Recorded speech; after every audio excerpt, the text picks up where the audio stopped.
น้องๆหมู่เพื่อนที่ฮักแพงในทานผู้ชมที่เคารพและนับถือทุกๆท่านยินดีต้อนรับเข้าสู่รายการวัยสดใสซึ่งรายการของพวกเราในอาทิตย์นี้แม่นได้พาท่านผู้ชมมารับชมเกี่ยวกับบรรยากาศการแข่งขันคณิตติดดาวซิงแซมประจำปี 2026 อยู่ที่ศูนย์การค้าลาวไอเต็กซึ่งจะมีการแข่งขันของบรรดาน้องๆนักเรียนชั้นป .1 หาป .5 และนอกจากนี้แล้วก็ยังมีการแข่งขันระดับครูอาจารย์ของครูสอนชั้นป .1 หาป .5 เช่นเดียวกันซึ่งจะมีบรรยากาศเป็นแนวใดนั้นไปติดตามรับชมได้เลย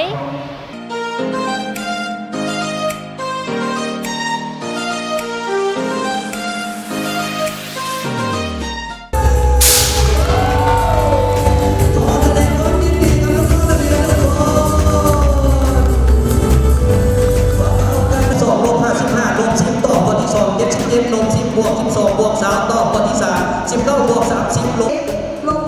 26บวก15ต่อข้อ3สมาคมการศึกษาภาคเอกชนและหลักสูตรคณิตติดดาวทันศูนย์กลางนครหลวง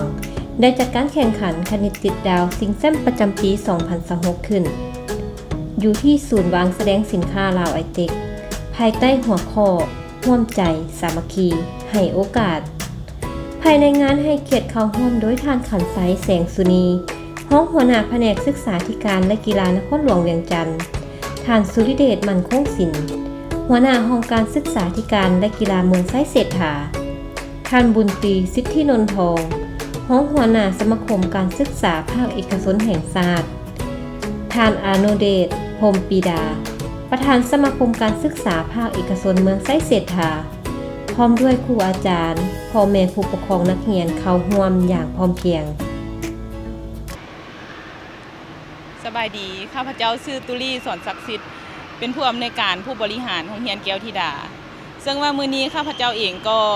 รู้สึกตื่นเต้นและก็ดีใจที่ว่าได้นำพาทีมงานครูและก็น้องนักเรียนจากโรงเรียนแก้วธิดามาเข้าร่วมการแข่งขันซิงแซมคณิตติดดาวประจำปี 2026โรงเรียนแก้วธิดาของพวกเราตั้งอยู่เมืองปากสันแข่งบุรีคำไซ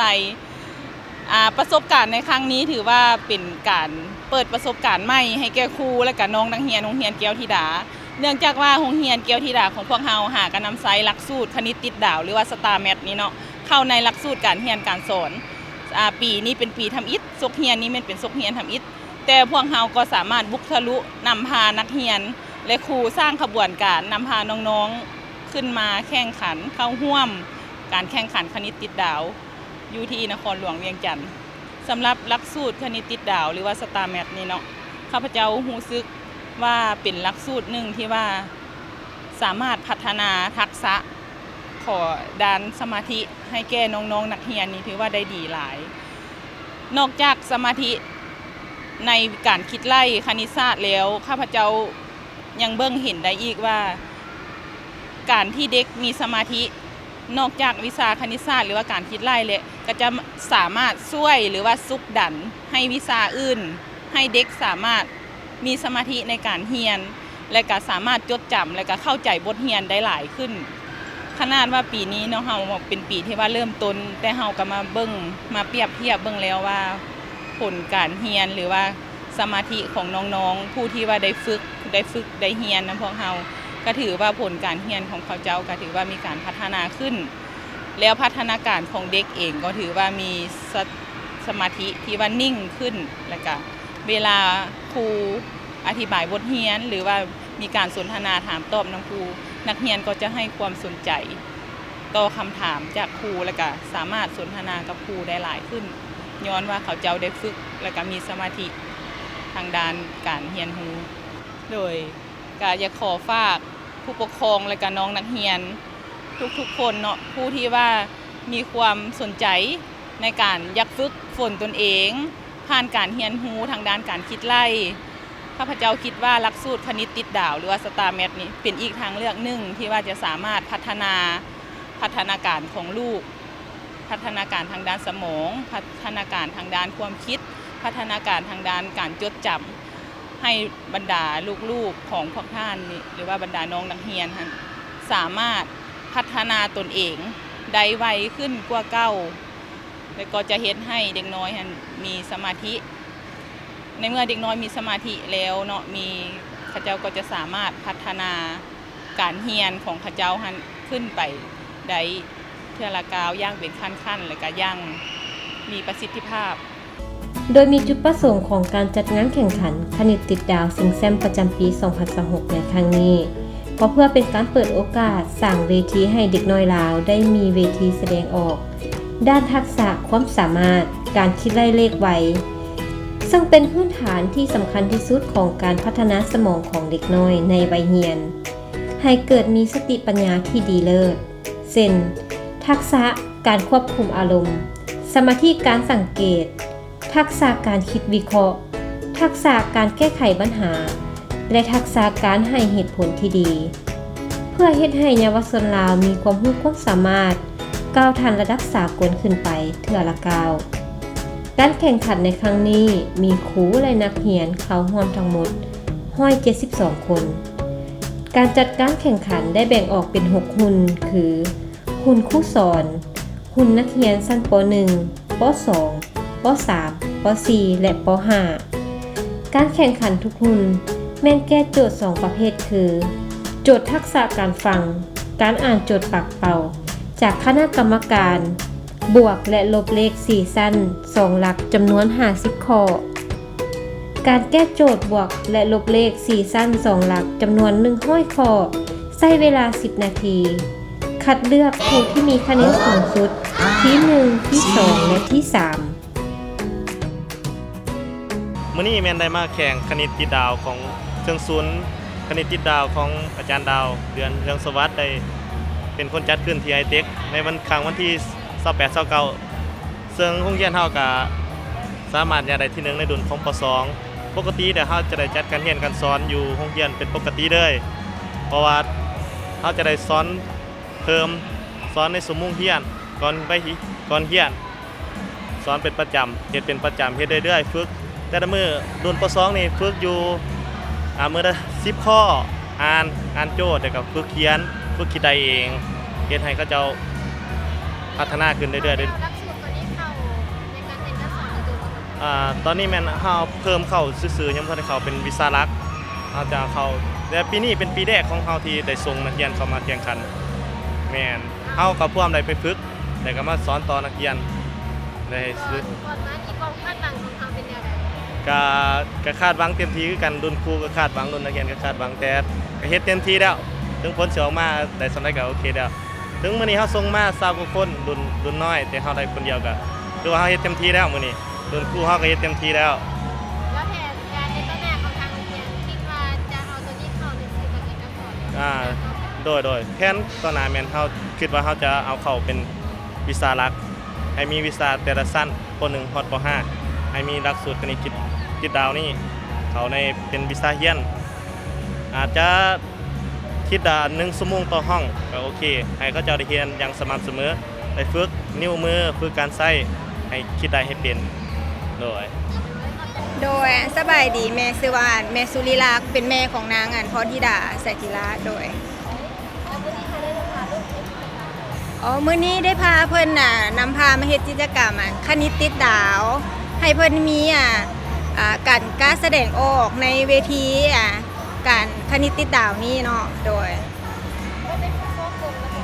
อันนี้บ่ฝึกซ้อมเกือบได้ปีนึงแล้วโดยเกือบได้ปีนึงละโดยแม่นั่นเพิ่นมักทางด้านนี้ทางเพิ่นมีอ้ายนำแล้วก็เพิ่นนี่มัก2อ้ายน้องพากันมักทางด้านการเรียนเลขแม่ก็เลยส่งเสริมเพิ่นทางด้านนี้โดยเป็นยังไงหลังจากที่ว่าเขาส่งลูกเขามาเรียนรับผลการพบก้าวหน้าหรือว่าผลการเรียนโดยถือว่าดีเลยแหละแบบมีการคิดไล่เลขบ่ว่าจะอยู่ศูนย์คณิตคิดดาวหรือว่าโรงเรียนเพิ่นมีการพัฒนาในทางที่ดีขึ้นโดยแล้วก็เฮ็ดให้การใช้ชีวิตนี้มันดีขึ้นนำเพราะว่าบ่ว่าจะเป็นเลขหรืออย่างนั้นมันหมุนไซส์สามารถหมุนไซส์เข้าในชีวิตประจำวันได้โดยตัวอย่างก็คือว่าคือเพิ่นสามารถแก้โจทย์แก้หยังได้คือแบบไปโรงเรียนเนาะมาแล้วก็มาบ้านแล้วเพิ่นก็สามารถนับเลขนับอีหยังได้เรียนไหลดีโดยสามารถใช้มือได้อย่างคล่องแคล่วเลยแล้วแผนนั้นน่ะแม่คิดว่าจะส่งเสริมลูกแบบที่ตลอดไปหรือว่าพัฒนาเด็กต่างๆ โดยในความคิดแม่เนาะคิดว่าจะส่งเสริมเพิ่นแบบนี้ตลอดไป เพราะว่ามันก็เป็นวิธีหนึ่งแหละที่แล้วก็เป็นเวทีหนึ่งอีกที่เฮ็ดให้ลูกได้แสดงออกนะถึงมาจะได้รางวัลหรือบ่ได้รางวัลก็อย่าจะมาเพื่อให้ลูกได้แสดงความรู้ความสามารถออกด้วย โดยอิงตามแนวทางนโยบายของพรรคและรัฐบาล ก็คือกระทรวงศึกษาธิการและกีฬาในการส่งเสริมเปิดกว้างการจัดการเรียนการสอนส่งเสริมการเรียนรู้แบบหลากหลายและหลักสูตรคณิตติดดาวเป็นหลักสูตรที่พัฒนาขึ้นด้วยประสบการณ์ในการเฮ็ดเวียกเกี่ยวกับการศึกษามานับ10 ปีเป็นหลักสูตรของคนลาว 100% สร้างขึ้นบนพื้นฐานการศึกษายุคใหม่ยุค 4.0 เพื่อพัฒนาสติปัญญาของเด็กน้อยลาวในยุคใหม่ยุคแห่งการเปลี่ยนแปลงยุคแห่งความไวด้านข้อมูลข่าวสารเป็นการพัฒนาทักษะที่ดีซึ่งในนี้ท่านอาจารย์ดาวเรืองเฮืองสวัสดิ์ก็ได้ให้สัมภาษณ์กับทางรายการของพวกเขาว่าในนามประธานผู้ก่อตั้งหลักสูตรคณิตติดดาว StarMath มื้อนี้พวกเขาก็มีกิจกรรมการแข่งขันคณิตติดดาวซิงแซมประจำปี 2026 จุดประสงค์ของการจัดการแข่งขันแม่นเพื่อสร้างเวทีให้น้องๆนักเรียนได้มีโอกาสแสดงความสามารถในที่นี้แม่นติดพันกับเวียกงานการศึกษาเพราะว่าการศึกษาในยุคใหม่พวกเขาเข้าใจว่าบ่แม่นเพียงแต่ว่าการเอาความรู้เข้าใส่การดึงศักยภาพของเด็กออกมาก็เป็นส่วนหนึ่งที่ติดพันกับเวียกงานการศึกษาเพราะว่าเป้าหมายสูงสุดของเวียกงานการศึกษาก็คือปัญญาศึกษาการที่เด็กสามารถคิดไล่เลขได้ไวในหลายรูปแบบเป็นการพัฒนาสมองหมายความว่าเด็กได้พัฒนาเรื่องศักยภาพซึ่งเป็นจุดเริ่มต้นของการเรียนรู้สิ่งต่างๆได้ดีหลักสูตรคณิตติดดาวของพวกเขาเนี่ยมีทั้งเบิดอยู่7ระดับการแข่งขันในครั้งนี้เป็นเพียงระดับเริ่มต้นและระดับพื้นฐานที่จะเฮ็ดให้เด็กนำตัวเองก้าวเข้าไปสู่การที่มีเป้าหมายคำว่าปัญญาศึกษาเพราะฉะนั้นจุดประสงค์แม่นเกี่ยวพันกับเรื่องงานการศึกษา 100% เลยการจัดงานในแต่ละปีพวกเขาก็เน้นเรื่องการปูพื้นฐานเรื่องงานการศึกษาให้โดยเฉพาะแม่นภาคประถมนี่แหละป .1 ป .3 ป .4 ป .5 แต่ว่าปีนี้พิเศษสุดๆพวกเขามีอีกรุ่นหนึ่งที่มามีส่วนร่วมในการแข่งขันก็คือรุ่นครูเพราะว่าพวกเขาเห็นได้ว่าถ้าครูบ่มีเวทีในการแข่งขันครูก็จะบ่เก่งคันครูบ่เก่งน้องๆนักเรียนก็จะบ่เก่งเพราะฉะนั้นปีนี้พิเศษแม่นพวกเขามีรุ่นครูมาจาก15กว่าโรงเรียนมาร่วมการแข่งขันเกือบ100ท่านที่มาร่วมแข่งขันถือว่ามีสีสันหลายครูก็จะได้บทเรียนและประสบการณ์นี้ของการแข่งขันคณิตติดดาวซิงแซมประจำปี 2026 นี้ไปเป็นประสบการณ์ไปฮู้ว่าการเกี่ยมน้องๆนักเรียนเพื่อเข้าร่วมแข่งขันที่แท้จริงควรเฮ็ดแนวใดการพัฒนาเด็กนอกเหนือจากเวียกงานการศึกษาที่ว่าเป็นเอาไซอินหรือว่ายัดความรู้ให้หั่นเป็นมิติหนึ่งก็คือดึงศักยภาพออกมาด้วยหลักสูตรคณิตติดดาวแผนในตอนหน้าพวกเขาก็อยากให้หลักสูตรนี้ที่พวกเขาได้ริเริ่มช่วงหลังโควิดมานี่เห็นความสำคัญของหลายๆโรงเรียนก็เริ่มมีส่วนร่วมแล้วก็ว่าแผนในตอนหน้าก็อยากให้หลักสูตรนี้ได้เข้าถึงน้องๆนักเรียนหลายขึ้นเท่าที่จะเป็นไปได้เพราะว่าเด็กน้อยก็คือเด็กน้อยถ้าผู้ใหญ่เฮาบ่ให้โอกาสเขาบ่เห็นทิศทางในการร่วมกันปูพื้นฐานในเขาก็จะบ่ได้รับโอกาสในการพัฒนาบ่ได้หมายความว่าเด็กที่มีต้นทุนสูงจึงจะได้รับการศึกษาที่ดีมีคุณภาพเด็กที่มีต้นทุนต่ำถ้าว่าผู้ใหญ่พวกเขาเข้าใจช่วยกันสร้างโอกาสผู้ดาวเชื่อว่าเวียกงานการศึกษาของพวกเขาขึ้นอยู่ที่ว่าพวกเขาทุกคนบ่แม่นหน้าที่ของผู้ใดผู้หนึ่งผู้บริหารโรงเรียนแม้แต่ภาครัฐหรือเอกชนก็ตามบ่ได้จำกัดหลักสูตรนี้ผู้ดาวก็เปิดกว้างถึงว่าจะเป็นส่วนตัวในนามการค้นคว้าวิชาการเกี่ยวกับการศึกษามาค้นคว้าจากหลายหลักสูตรในทั่วโลกประเทศที่เขาเจ้าพัฒนาการศึกษาที่มีคุณภาพแล้วมาเป็นหลักสูตรของคนลาวเขาเองติดพันกับวิธีของเด็กน้อยลาวศักยภาพของเด็กน้อยลาวเพื่อสร้างแรงจูงใจกระตุ้นให้เขาเจ้าได้เกิดการเรียนรู้มักฮักในการเรียนเป็นขั้นเป็นตอนในตอนหน้าข้าพเจ้าก็ขอฝากณโอกาสนี้ทั้งสื่อมวลชนว่า เวียกงานการศึกษาบ่แม่นหน้าที่ของผู้ใดผู้หนึ่งพวกเขาร่วมใจสามัคคีให้โอกาสผู้ดาวก็แนะนำวิชาการค้นคว้าหลักสูตรมาก็พร้อมที่จะทุ่มเททุกสติปัญญาแบ่งปันโดยบ่ได้คิดว่าเป็นผลประโยชน์ของผู้ใดผู้หนึ่งถ้าว่าผู้ใดมาฮักในเวียกงานการศึกษาบ่ว่าภาครัฐและเอกชนอยากสนใจในหลักสูตรก็สามารถติดต่อผู้ดาวได้โดยตรงเลยตัวใดช่วยกันได้ก็จะช่วยสำคัญเลยแม่นจิตอาสาที่อยากเป็นส่วนร่วมหนึ่งในเวียกงานการพัฒนาการศึกษาโดยเฉพาะแม่นน้องๆนักเรียนในภาคประถม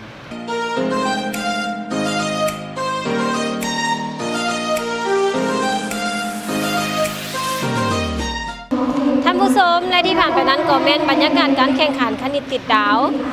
ซึ่งได้มีการแข่งขันระดับครูและก็นักเรียนซึ่งเต็มไปด้วยบรรยากาศที่ฟดฟื้นและก็ม่วนซื่นและก็เต็มไปด้วยบรรยากาศที่มีความหมาย และสำหรับระยะต่อไปก็เป็นระยะของน้องๆพาม่วนพาเพลินที่จะได้นำเอาศิลปะบทฮ้องบทเพลงอันม่วนๆมาให้ได้ท่านผู้ชมได้รับชมกันเนาะไปติดตามรับชมได้เลย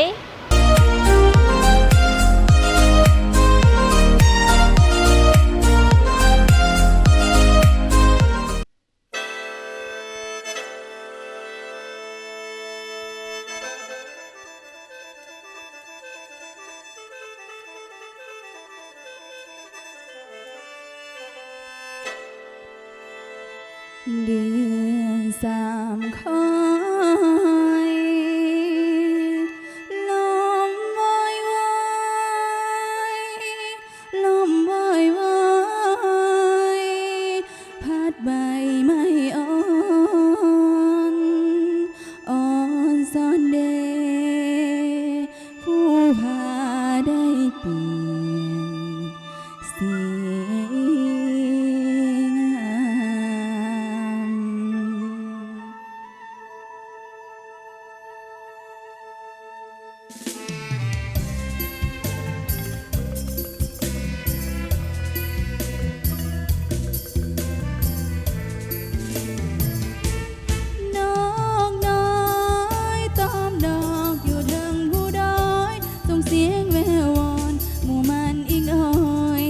เสน่หา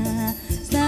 ลิกาเข่งคุยวอนห้องส่งพรตอนหาปีใหม่เป็นปีมหาไส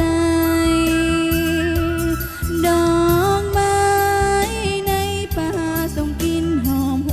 วนขอมอบให้เป็นของขวัญแด่นักโหปลดปล่อยป่าสาลาลาลา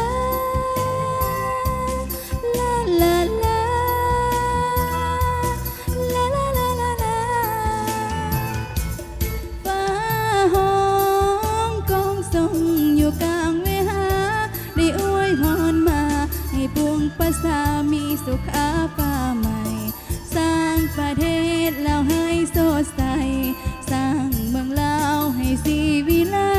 ให้สอนแล้วได้มีเสรีใต้ทุ่งสีแดงแห่งการปฏิวัติภายใต้การนำอันสาระส่องใสสัตว์ลาวก้าวไปปีใหม่มีใสสง่างาม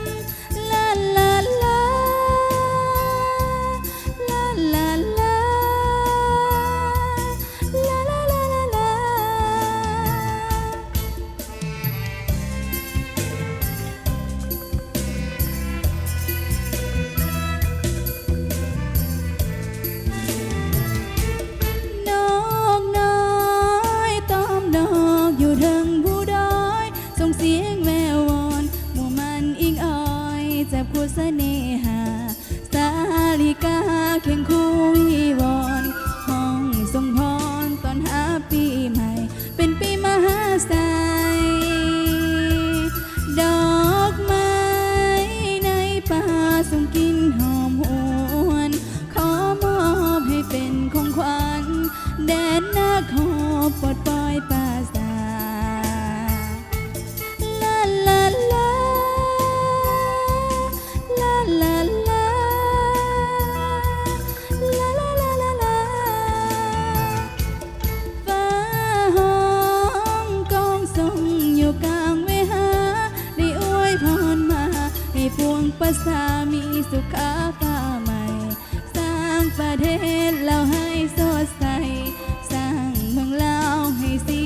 ได้ใต้กันนำอันสาระสองใส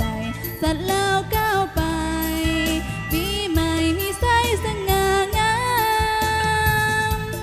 ลาลาลาลาลาลาลาลาลาลาลา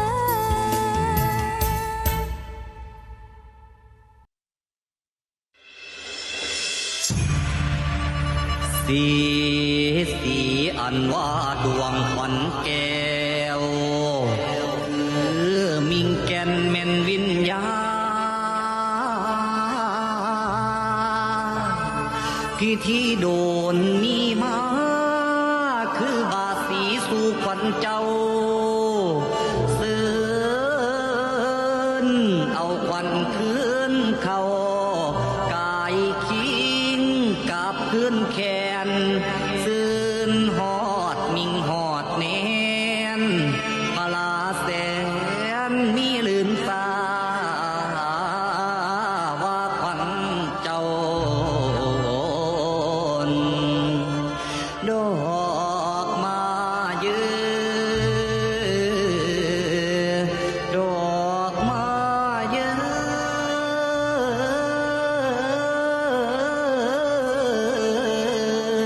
โอ้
านเอ๋ยแสงสะอ่อนแท้ดินแดนหนาวเผาอาคา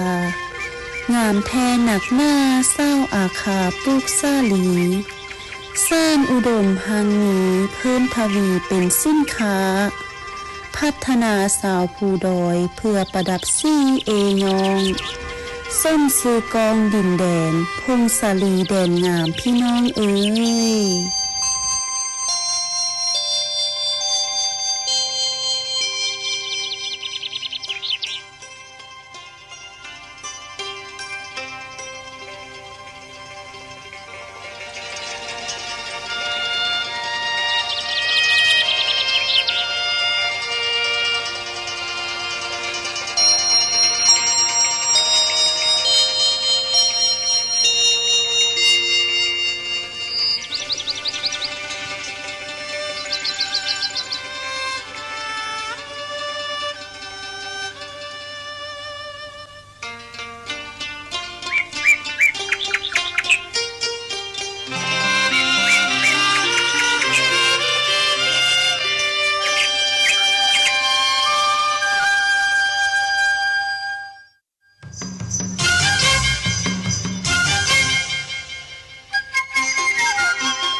านผู้ชมและทางหมดนั้นก็เป็นการนำเสนอของทางรายการใบเสื้อใสของพวกเขา